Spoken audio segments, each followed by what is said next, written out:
Hi everyone, my name is Nafiz Ishtiaq. Today I'm going to be presenting the assignment number 4. As you can see, I've already covered the assignment, so I'll go step by step on how I did it and why I did it this way. So first one question asked is download the CSV file and store it in data frame near my PDF, which I did that already. As you can see, my folder structure, I made an assignment 4 folder and my assignment 4 file is there and my data file is in a data folder because I like to be organized that way. And this shows the first 3 rows. So my df hashtag 3. Remember the last three is not always exclusive, so it'll print up to 0, 1, 2 because the count always starts from 0, 1, 2. Okay, so now I'm going to delete the like a model column df temporarily, so access 1. So yeah, that would delete the column, but it's like and even if you see if I printed it here again, the model is still there because I did not delete it permanently. So next one is delete the model column permanently using the assignment not in place parameter. So assignment I used this way, just create a new variable and just dropped it, and as you can see, the model column is completely gone.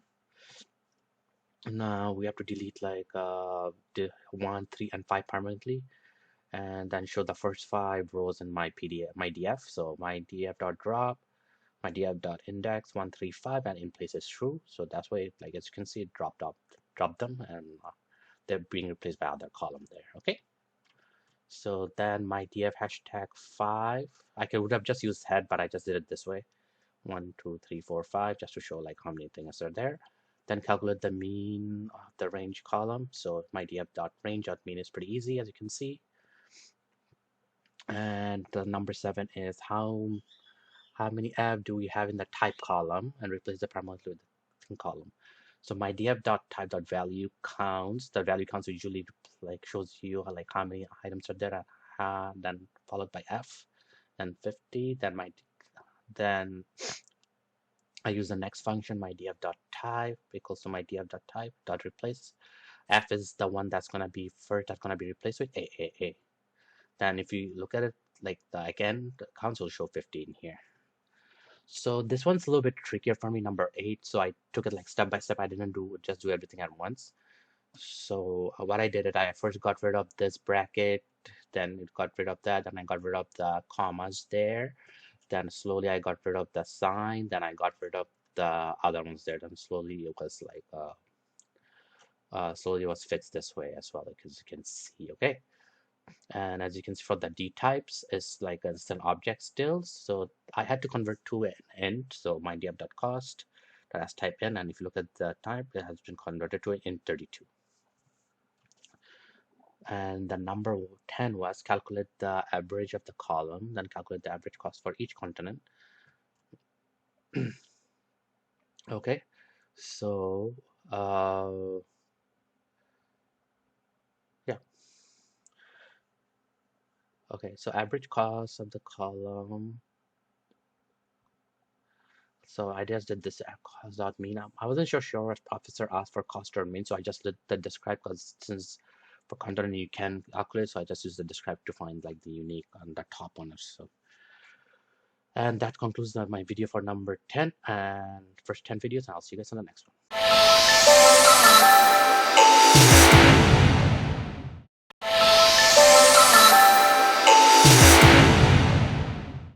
So welcome back everyone. So now start from number 11. We have to calculate the min, max, and standard deviation of the cost column group by continent all in one command. So I did that. My df.group by continent cost describe, and it had all of it there.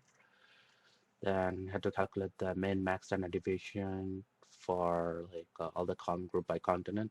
So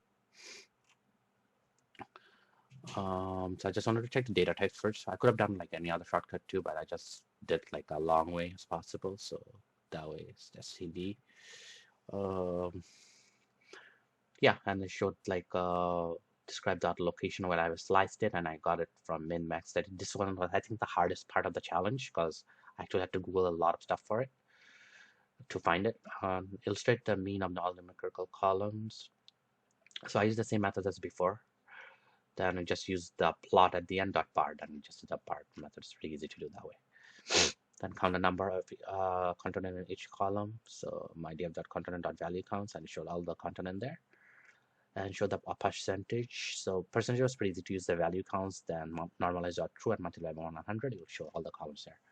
Show the unique values. I think unique values for the content column was showed up like this way, unique, uh, and that size is 7, so like all the values. So there pretty much. I print unique to show all the value, then dot size to show the other way. This is the next column for output comment in the next cell is in the dash comment. So I'm just gonna say it's like a 90. I'm just gonna add like the comment there, saying 90 in there.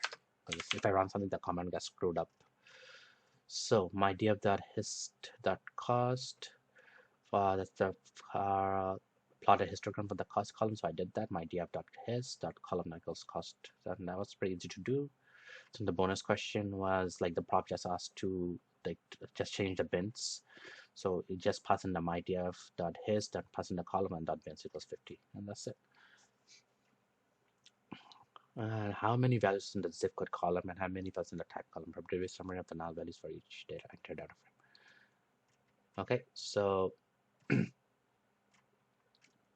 for this, I did it this way. I think because I ran the command, it screwed up. I don't want to run all the command, but I know it did work. This should work and show that comment for all of them. I'm just going to do the dot sum in here too, just to see what shows up. Dot sum. This is for the whole thing. Which question was the number 20, right? Yeah, they should show like the brief summary. I think it's not showing because I ran the commands already, and so I don't want to run through it again. It's going to screw everything up, so I'm just going to leave it this way. Okay, so then here, how many will remain in df? So in here, I just dropped the drop NA. So as you can see, there's like 936 rows there. So I'm just going to write 936 beside it. And for number 22, show the statistics type column that have the value column including non-values in the list and how many missing values do we have. So my df dot we get the type, then dot value counts and normalizes true, then drop NA and equals to false and multiply by 100. And if you go all the way down, you see the nan. So I think that's around like 0.2% or so or something like that. Exactly, because it's converted into percentage, because since I used that same method that I used on previous functions. So number 23 is replace the type column, missing values, and show the results again. So I just, this one was pretty easy in there. My df.fill NA, I wish I could open it, but I think it's got screwed up. So I just fill NA with XXX values pretty much. And drop the rows that have any missing values and show the number of the drop command. So my drop.na and how any, so it dropped all the comments in there. It'll show like just like 936 rows there. And set the ID column to the new index column and show the first 5 rows to the df and show the value of cell that is ID 70 and its column header is value. Okay. So it's pretty easy to do df that my df.set index and pass in the column value and set up to the index. As you can see, 10, 30, 20 is the rows and values of the index line instead of 0, 1, 2, 3, 4. Then it just dropped the, then I just dropped the df.index.name equals to none. Then the index is not there anymore. And if you do the df.head, you see that 10, 30, 70, 80, and df.value 70, just 24 shows up there. Okay. And that's just, yeah, as you can see, 24 shows up there. Okay. And number thing, show the index column shape of the current df and bring back the ID column to the df and reset the index again and show the index of the current df. That was pretty easy to do. So we had to get the column first, and I got the indexes first, so I wanted to know. So then df.shape, I just wanted to go step by step, so see what I was dealing with. Then I did df.index.name equals to ID. Then you see all the ID values are right over here. And the ID column is back. Then I just did the reset index. You have the shape, and 936 and 7 is back there again. I could try printing it again though. So answer insert below. So just do df there just as a test run. I just want to see if it's back or not. Yeah, as you can see, 0, 1, 2, 3, everything is back there. It's back to its original form again. Okay, so use the describe method to value the first row and third row at each column. So I wasn't sure which one that prof wanted. So statistical method to df fetch the. So I just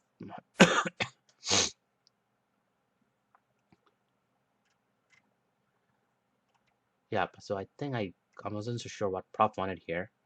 So I got the first row there. So 1, 2, 3, 4. 1, 2, 3. So one would be 25%. That would be the thing. So in this case, I think we had to get like and fetch use the statistic fetch the value of the first row at the third column of the results. The third column I think is the value, so I just did that there 25% or so. Okay. So next is sort the value counts of the content column, then sort the value counts of the content column based on the alphabetical order. So I did the value count based on sorting false, and the next one I did based on ascending through. As you can see, it goes in A, B, C, something like that as well.